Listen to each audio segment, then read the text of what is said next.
Hi, Scary Recaps here. Today, I'm going to explain the movie Books of Blood from 2020. Beware of spoilers. In 1984, the Books of Blood were published. They shocked and frightened millions of people around the world. This film dares to open those pages again. At the beginning, a dark figure is seen sitting on a rocking chair. A female narrator speaks of the origins of the dark stories.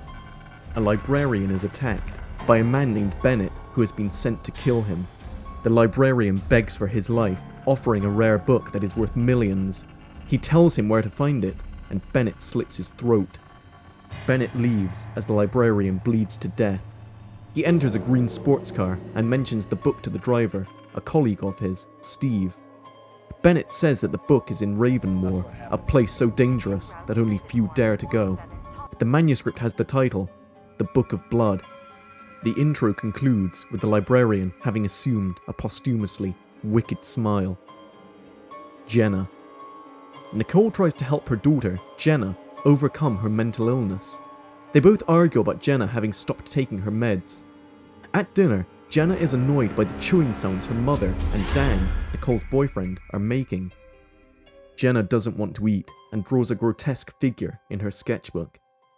Later that night, Jenna overhears Nicole saying that she is going to send Jenna back to the farm the following day. Jenna is frustrated, and as she goes to drink a glass of water, she grabs a pair of scissors and goes to kill Dan and Nicole in their sleep. But she hesitates, and instead steals some money she finds in some luggage. She leaves the house and walks to the bus station where she purchases a ticket to LA. Jenna thinks she is being watched. She gets off the bus and enters a web cafe to search for places to spend the night. She finds a house owned by Ellie and Sam and rents a room. A fellow guest named Gavin approaches her and tries to get to know her better. Afterwards, Jenna lays down to rest, but she hears a weird sound coming from inside the walls. She thinks she sees a bug coming out from under the wallpaper and is startled by Ellie, who comes into her room. Jenna is cautious of everyone, but Ellie tries to soothe her with tea and cake. Sam and Ellie have a chat with Gavin and Jenna in the kitchen. Sam tells of Ellie being a health practitioner once and mentions that she has made the entire woodwork of the house. As Sam and Ellie withdraw for the night, Jenna discusses with Gavin. She tells him about her last relationship and how that ended in a breakdown. Jenna reveals her neurological condition to Gavin. She suffers from misophonia, a state where one hates or is irritated by sounds. Gavin escorts Jenna back to her room and exchanges phone numbers with her. During the night, Jenna is experiencing a nightmare where she sees a woman, like Nicole, walking out of her room, a sinister figure looking at her through her window, Sam measuring her height, and Ellie smiling at her. Jenna can't move, and eventually she opens her mouth, letting out a swarm of cockroaches. In the morning, Jenna goes to the web cafe, waiting for Gavin, who doesn't show up. A stranger is stalking her, and Jenna is so upset, she runs away. Back in the house, Jenna helps Ellie with her gardening. Ellie weeds out plants and says that intruders should be weeded out, and also that it would be nicer if humans were plants. Jenna learns that Ellie had a baby boy who died when he was a newborn. Jenna feels comfortable enough to say that something bad happened at college that made her see the world as an ugly and cruel place. After the incident, Jenna didn't feel like herself anymore. Her mother, Nicole, was forced to send her to the farm, a mental institution. Jenna didn't stay long, however, and soon ran away, stopping her meds as well. They made her paranoid, feeling that someone was constantly following her. Later, Jenna receives a message on her mobile phone from Gavin, who apologizes for not showing up at the cafe. Jenna changes her mind about leaving and decides to stay a few more days at Sam and Ellie's. That night, however, as she is drawn to a set of weird sounds from the walls, she examines the wallpaper and reveals hidden compartments. A woman is being held captive within the wall, and Jenna freaks out. Ellie comes to the door, and Jenna tells her that everything is alright. Gavin then texts her, and Jenna warns him to call 911. But Jenna doesn't know that Ellie is in possession of Gavin's phone, and she is the one who is texting her. Jenna learns that she is trapped, but manages to knock out Ellie and leave her room. Sam comes to Ellie, but Jenna hides in one of the compartments, only to be scared to death by more human prisoners suspended in the walls, who stretch out their hands to her. Jenna gets away, but Sam grabs her and Ellie sedates her. When Jenna wakes up, she is paralyzed. Ellie is sitting with her, saying that all the members of her family, the hideous residents in the walls, under the floor, including her own daughter and grandkids, are cared for by her. With their eyes and tongues removed and sustained by drip feed, Ellie and Sam claim that they have saved many people from grief and pain. Just as Ellie goes to do the same to Jenna, the doorbell rings. It's the stranger who has been stalking Jenna for some time and is now looking for her. His name is Balsam, and it turns out that he is the father of Jenna's ex-boyfriend, who committed suicide some time ago. As Mr. Balsam speaks with Ellie, Sam sneaks up on him and kills him. In the meantime, Jenna, who has started to regain mobility again, crawls away and manages to escape through the kitchen window.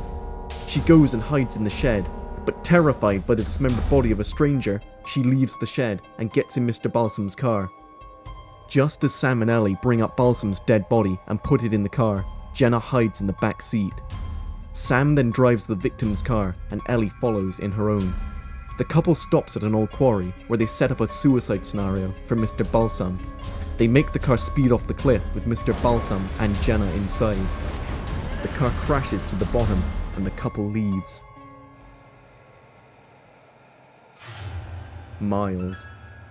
A naked man walks into a white bricked room. He opens his arms, and an instant later, he is on the floor shaking, with many blood writings covering the walls. The paramedics come to his aid. Mary Florensky, a university professor, sees footage of this man called Simon McNeil, and although skeptic at first, she eventually becomes enthralled with him. Mary speaks about her son Miles, who died at a young age to leukemia. She recalls the day she met Simon in her office. Simon is a psychic, having the ability to communicate with the dead. He says to Mary that Miles has sent him to her. In one of his convocations, Mary and a team of students witness Simon's psychic abilities. The room goes dark and weird, frightening noises are heard. When the lights come back on, Simon has collapsed to the floor and bloody messages are all over the walls. Mary sees one of them saying, "I'm not sleeping, Mommy," and realizes it's from her dead son, Miles. Mary escorts Simon to the hospital, demanding to know what happened in that room, but Simon tells her that she's not ready to know yet. Later, Mary agrees to let her mind be opened and asks of Simon where her son has gone. Mary takes Simon to her old house, and Simon goes to Miles's room, saying that Miles wants to be with her. Later, he explains to her why the dead communicate with him. Mary is reluctant to believe him, but eventually starts to consider his abilities and falls in love with him.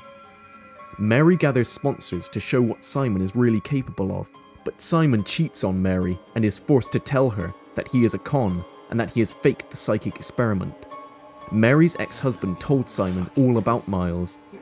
Simon wrote the messages on the walls the previous day using an invisible type of special ink that, when exposed to an activating agent, appears. And the seizures were from an injection of penicillin prior to the experiment. Mary gets mad at Simon and slaps him. She retreats to Miles's bedroom and hugs his teddy elephant, when suddenly an unseen hand writes a message on a black chalkboard saying, "Bring him to us." Mary senses a presence under the blanket in her son's bed. She takes the blanket off and cries with happiness at what she sees. The next day, Simon says that he's about to leave, but Mary says that he's not going anywhere because the show must go on. As Simon is convinced, Mary is seen on the swings next to her dead son, Miles. That night, Simon agrees to perform a convocation in front of Mary's investors. Simon is taken to Miles's room and Mary undresses him to show her guests that everything is real.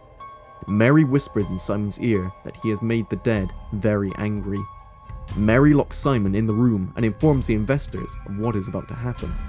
As Simon is left alone in Miles's room, he hears a voice saying, "We're not sleeping," and then sees Miles sitting on his rocking chair. Suddenly, the room goes dark and Simon finds himself in the midst of a throng of departed spirits. The dead attack Simon, who screams in agony as hundreds of messages are carved into his flesh. Mary opens the door and goes to him. Simon says that he's sorry, and Mary kisses him on his forehead, telling him that it's okay. Bennett. Bennett and his colleague, Steve, threaten a barista and take their coffees without paying. On their way, they almost run over Jenna from the first story. The two men drive to Ravenmoor, a desolate place shrouded in a bone-chilling mist. As Steve drives, he sees a woman passing in front of them. He stops the car and walks out, following that eerie presence. Bennett follows Steve to a dilapidated church. Steve says that his dead mother wants him by her side, and puts his gun under his chin. Bennett watches as Steve kills himself in front of the altar. Bennett, shocked, goes outside, where he is soon being chased by his car. He narrowly escapes death. Bennett reaches Mary's house and walks to Miles's room. He points his gun at Mary and asks her about the Book of Blood. Mary shows him Simon, who turns out to be the Book of Blood. Bennett is baffled by this. Mary explains that she is the sole reader of the book that is Simon. She also tells Bennett that his story is on Simon and that it will soon come to an end. Bennett refuses to die there and is chased by hundreds of rats as he walks out the house. A rat is inside his shirt, and so he stabs it with his knife, only to realize that he is stabbing himself, while Mary and Miles are watching from the attic window. Bennett flees and ends up in Sam and Ellie's house. He sees Sam dragging a dead man when suddenly Ellie comes from behind and bludgeons him to death. Meanwhile, Jenna is seen waking up in a hospital bed. She hears Nicole and Dan talking to a sheriff about her dead boyfriend. Back in Nicole's house, as Jenna is browsing over her sketchbook, she comes upon a drawing showing a figure being tossed off a cliff. Jenna has a flashback where she is talking to Tony, her boyfriend, who is standing on a ledge. It appears that Jenna is the one responsible for Tony's suicide that night. Jenna breaks down into tears and decides to leave the house once again. She visits Sam and Ellie again, who prep her for the eternal stay inside the house. They take out her eyes and ears and put her under the floor. Jenna exhales and smiles as she is finally cured of her misophonia.